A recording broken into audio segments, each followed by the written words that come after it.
ಅಬ್ಬಬ್ಬಾ ಎಂಥ ರುಚಿ!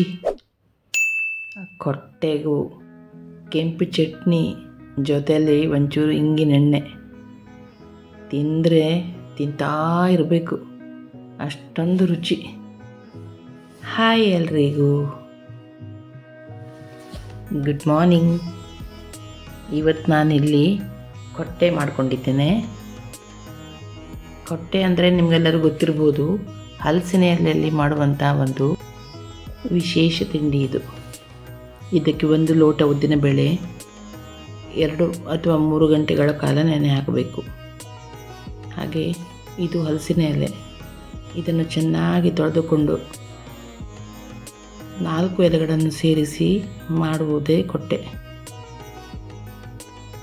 ಮೊದಲು ಇದಕ್ಕೆ 4 ಎಲೆಗಳನ್ನು ಸೇರಿಸ್ಕೊಳ್ಳಿ. ಅಂದರೆ ಫಸ್ಟು 2, ಆಮೇಲೆ 1 ಇಟ್ಟು ಬಿದಿರಿನ ಕಡ್ಡಿ ಅದನ್ನು ಈ ಥರ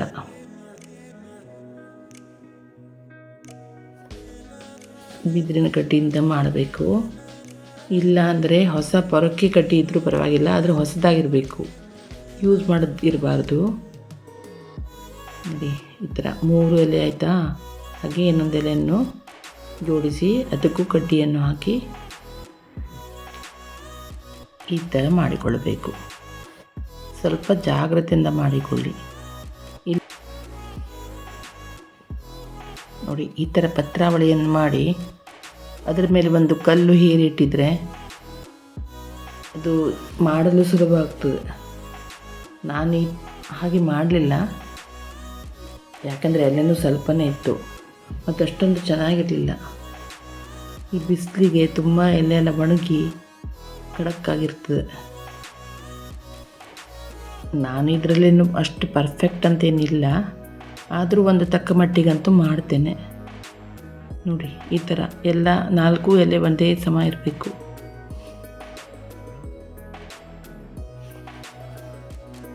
ಎಲೆ ದೊಡ್ಡದಿದ್ದರೆ ಕೆಳಗಡೆ ಹಾಕಿ, ಸಣ್ಣ ಎಲೆ ಇದ್ದರೆ ಮೇಲ್ಗಡೆ ಹಾಕಿ. ಊರಲ್ಲಾದರೆ ಒಂದೇ ಥರದ ಎಲೆ ಸಿಗುತ್ತದೆ, ಹಾಗಾಗಿ ನೋಡಿ ಈ ಥರ ಫೋಲ್ಡ್ ಮಾಡಬೇಕು. ಮಾಡುವಾಗ ಇದು ಸರಿ ನೋಡಿಕೊಂಡೇ ಮಾಡಬೇಕು. ಇಲ್ಲಾಂದರೆ ಇಡ್ಲಿ ಹಿಟ್ಟು ಇದರಲ್ಲಿ ಹಾಕಿದ ನಂತರ ಕೆಳಗಡೆಯಿಂದ ಸೋರಿ ಹೋಗ್ಬೋದು. ಅದಕ್ಕೆ ಸ್ವಲ್ಪ ಜಾಗ್ರತೆಯಿಂದ ಮಾಡಿ.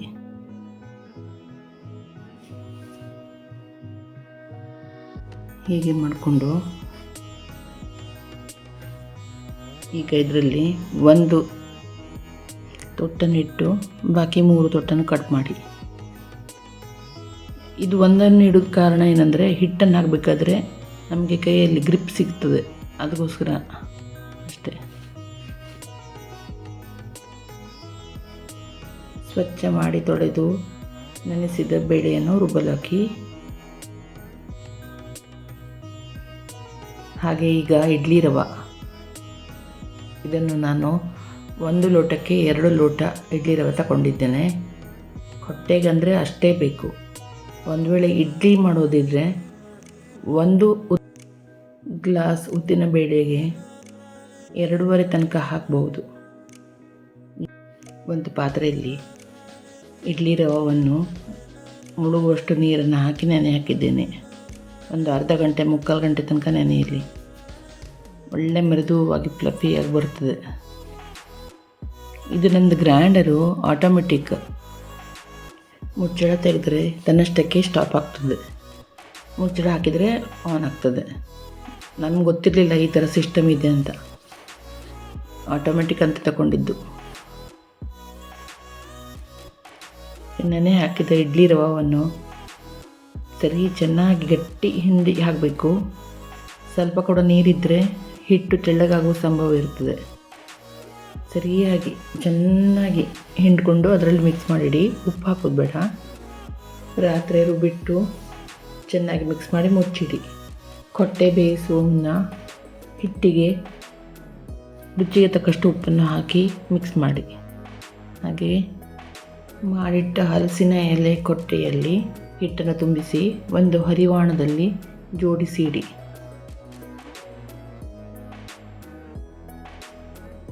ಪೂರ್ತಿ ತುಂಬಬಾರ್ದು, ಮುಕ್ಕಾಲು ತುಂಬಿದರೆ ಸಾಕು. ಇದು ನೋಡಿ, ನಿಮಗೆ ಕಡ್ಡಿ ಇಲ್ಲ ಅಥವಾ ಮಾಡಲು ಬರೋದಿಲ್ಲ ಅಂದವರಿಗೆ ಇದು ಒಂದು ಒಳ್ಳೆಯ ಉಪಾಯ. ಗ್ಲಾಸಲ್ಲಿ 3 ಎಲೆ ಅದರಲ್ಲೂ ಮಾಡಲಿಕ್ಕಾಗ್ತದೆ, ಇಲ್ಲಾಂದರೆ 4 ಎಲೆ ಇಟ್ಟರು ಇನ್ನೂ ಒಳ್ಳೆಯದು.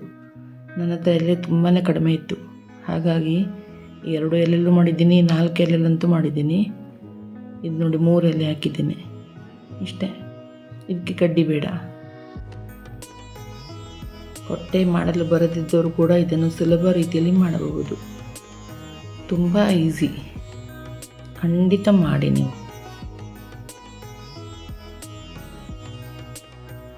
ಸೇಮ್ ಅದೇ ಥರದಲ್ಲಿ ಇದರಲ್ಲೂ ಕೂಡ ಅದೇ ಥರ ಹಿಟ್ಟು ತುಂಬುವುದು.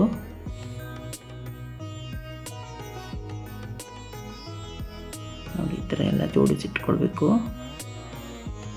ಹಾಗೆ ಬಿಸಿಯಾದ ಇಡ್ಲಿ ಪಾತ್ರೆಯಲ್ಲಿ ಹೊಟ್ಟೆನ ಇಟ್ಟು ಅರ್ಧ ಗಂಟೆ, ಇಲ್ಲವೆಂದರೆ ಸ್ವಲ್ಪ ಕಡ್ಡಿ ಹಾಕಿ ನೋಡಿದರೆ ಬೆಂದಿದೆಯೋ ಇಲ್ಲ ಅಂತ ಗೊತ್ತಾಗ್ತದೆ. ಸೇಮ್ ಇಡ್ಲಿ ಥರನೇ. ಇಡ್ಲಿ ಆದರೆ 10-12 ನಿಮಿಷದಲ್ಲಿ ಆಗ್ತದೆ. ಇದಕ್ಕೆ ಒಂದು ಅರ್ಧ ಗಂಟೆ ಬೇಕು. ಈಗ ಚಟ್ನಿ ಮಾಡಲು ನಾನು ಒಂದು ಅರ್ಧ ತೆಂಗಿನಕಾಯಿಯನ್ನು ತಗೊಂಡಿದ್ದೇನೆ. ಹಾಗೆ ಒಂದು 6 ಒಣಮೆಣಸಿನಕಾಯಿ, ಹುರಿಯೋದು ಬೇಡ, ರುಚಿಗೆ ಉಪ್ಪು, ಹಾಗೆ ಸಣ್ಣ ಹುಣಸೆಹಣ್ಣು. ನಿಮಗೆ ಸ್ವಲ್ಪ ಇನ್ನೂ ಖಾರ ಅಥವಾ ಖಾರ ಕಡಿಮೆ ಬೇಕಂದರೆ ನೀವು ಹೆಚ್ಚು ಕಡಿಮೆ ಮಾಡ್ಕೊಳ್ಬೋದು. ಇದು ಕರೆಕ್ಟ್ ಆಗಿದೆ. ಈ ಥರ ನೈಸಾಗಿ ರುಬ್ಬಬೇಕು. ಹಾಗೆ ಇಷ್ಟು ಬೇಕಷ್ಟು ನೀರು ಬೆರೆಸ್ಕೊಂಡು ಚಟ್ನಿಯನ್ನು ಒಂದು ಅದಕ್ಕೆ ತಂದಿಟ್ಕೊಳ್ಳಿ. ಈಗ ಇದು 3ನೇದಾಗಿ ಇಂಗಿನ ಎಣ್ಣೆ ತುಂಬ ಚೆನ್ನಾಗಿರ್ತದೆ. ನಮ್ಮ ಕೊಂಕಣಿ ಸಲೆಲ್ಲ ತುಂಬ ಮದುವೆ ಸಮಾರಂಭಕ್ಕೆಲ್ಲ ಇದನ್ನು ಮಾಡ್ತೇವೆ. ತುಂಬಾ ಬೆಳಿಗ್ಗೆ ನಾಷ್ಟ ಮಾಡುವಾಗ ಇದು ಇರಲೇಬೇಕು. ಕೊಂಕಣಿ ಸಲ್ಲಿ, ಸಾರಸದ ಕೊಂಕಣಿ. ಇದು ನೋಡಿ ಇಂಗು. ತೆಂಗಿನೆಣ್ಣೆ ಹಾಕಿದ್ದೀನಿ ನಾನು. ತೆಂಗಿನೆಣ್ಣೆ ಸರಿ ಬಿಸಿಯಾದ ನಂತರ ಹಸಿಮೆಣಸಿನಕಾಯಿ ಎಷ್ಟೇ ಹಾಕ್ಬೋದು, 10-15 ಎಷ್ಟೇ ಹಾಕ್ಬೋದು ನೀವು. ಅದನ್ನು ಸಣ್ಣದಾಗಿ ಕಟ್ ಮಾಡಿ ಎಣ್ಣೆಯಲ್ಲಿ ಹಾಕಿ, ಹಾಗೆ ಇಂಗಿನ ಪುಡಿ, ಹಾಗೆ ಉಪ್ಪು, ಅದನ್ನಷ್ಟು ಮಿಕ್ಸ್ ಮಾಡಿಕೊಂಡು ನೋಡಿ, ಹಿಂಗೆ ಕ್ರಿಸ್ಪಾಗಿ ಇರಬೇಕು. ಈ ಕಡೆ ಕೊಟ್ಟೆ ಕೂಡ ಬೆಂದಿದೆ. ಕೊಟ್ಟೆ ಕೂಡ ಚೆನ್ನಾಗಿ ಬೆಂದಿದೆ ನೋಡಿ. ಸ್ವಲ್ಪ ವಿಡಿಯೋ ಕರೆಕ್ಟಾಗಿ ಬರಲಿಲ್ಲ, ಕ್ಷಮಿಸಿ. ನೋಡಿ, ಈ ಥರ ಎಣ್ಣೆ, ಉಪ್ಪು ಕೆಳಗಡೆ ಇದ್ದೇ ಇರ್ತದೆ, ಅದು ಫುಲ್ಲು ಕರಗಿ ಹೋಗೋದಿಲ್ಲ. ಅದು ತುಂಬ ಸೂಪರ್ ಟೇಸ್ಟು.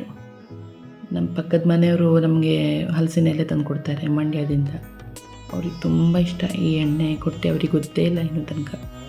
ಈಗ ಊರಿಗೆ ಹೋದಾಗೆಲ್ಲ ಪ್ರತಿ ಸಲ ನನಗೆ ಕೊಟ್ಟೆ ಎಲೆ ತಂದು ಕೊಡ್ತಾರೆ. ನಾನು ಮಾಡಿದಾಗ ಯಾವಾಗಲೂ ಅವ್ರಿಗೆ ಕೊಡ್ತೀನಿ. ಇದು ಚಟ್ನಿಗೆ ಒಗ್ಗರಣೆ ಮಾಡ್ತಾಯಿದ್ದೀನಿ ಇವಾಗ. ಚಟ್ನಿ ಒಗ್ಗರಣೆಗೆ ಸಾಸಿವೆ, ಒಣಮೆಣಸಿನ್ಕಾಯಿ, ಕರಿಬೇವು, ಹಾಗೆ ಇಂಗು. ಇದಕ್ಕೂ ತೆಂಗಿನೆಣ್ಣೆ ಹಾಕಿದ್ದೀನಿ ನಾನು. ಅಂದರೆ ನಿಮಗೆ ಯಾವ ಥರ ಬೇಕಾದರೂ ಚಟ್ನಿ ಮಾಡ್ಕೊಳ್ಳಿ, ಆದರೆ ಇದು ತುಂಬ ಸೂಟ್ ಆಗ್ತದೆ.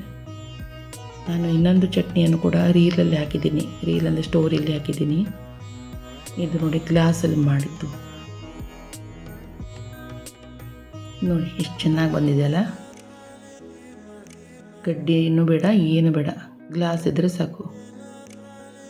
ತುಂಬ ಚೆನ್ನಾಗಿ ಬಂದಿದೆ, ನೀಟಾಗಿ. ನೀವು ಬೇಕಾದರೆ ಹೀಗೆ ಮಾಡ್ಕೊಳ್ಬೋದು. ಆದರೆ ಇಂಗಿನೆಣ್ಣೆ ಮುದ್ದ ಮಾಡಿ ಆಯಿತಾ, ತುಂಬಾ ಚೆನ್ನಾಗಿರ್ತದೆ. ಪಕ್ಕದ ಮನೆಯವರಿಗಂತೂ ತುಂಬಾ ಸಖತ್ ಇಷ್ಟ ಆಗ್ತದೆ. ಮೊದಲೇ ಇದೇ ಇಂಗಿನೆಣ್ಣೆಗೆ ಹಸಿಮೆಣಸಿನ್ಕಾಯಿ ಬದಲಿಗೆ ಒಣಮೆಣಸಿನ್ಕಾಯಿ ಹಾಕ್ತಿದ್ರು. ಆದರೆ ಅದೇನೋ ಒಂಥರ ಇವಾಗಿನ ಮಕ್ಕಳಿಗೆಲ್ಲ ಜಿರ್ಲೆ ನೋಡ್ದಂಗೆ ಅನಿಸ್ತದೆ ಅಂದ್ಕೊಂಡು ಹಸಿಮೆಣಸಿನ್ಕಾಯಿನೇ ಹಾಕೋದು. ಚೆನ್ನಾಗಿರ್ತದೆ ನೋಡಿ. ಕೆಂಪು ಚಟ್ನಿ ಇದು ಸುಮ್ಮನೆ ನಾನು ಮನೇಲಿ ಮಾಡಿದ ಬೆಳ್ಳುಳ್ಳಿ ಚಟ್ನಿ ಇತ್ತಲ್ಲ, ಹಾಗೆ ಅದನ್ನು ನಿಮ್ಗೆ ತೋರಿಸ್ಲಿಕ್ಕಂತ ಹಾಕಿದಷ್ಟೇ. ಹಿಂಗಿನೆಣ್ಣೆ ಎಷ್ಟು ಬೇಕಷ್ಟು ಹಾಕೊಳ್ಬೋದು. ಚಟ್ನಿನೂ ಬೇಕಂತಿಲ್ಲ, ಅದಕ್ಕೆ ಹಿಂಗಿನೆಣ್ಣೆ ಮಾತ್ರ ಇದ್ದರೂ ಸಾಕು.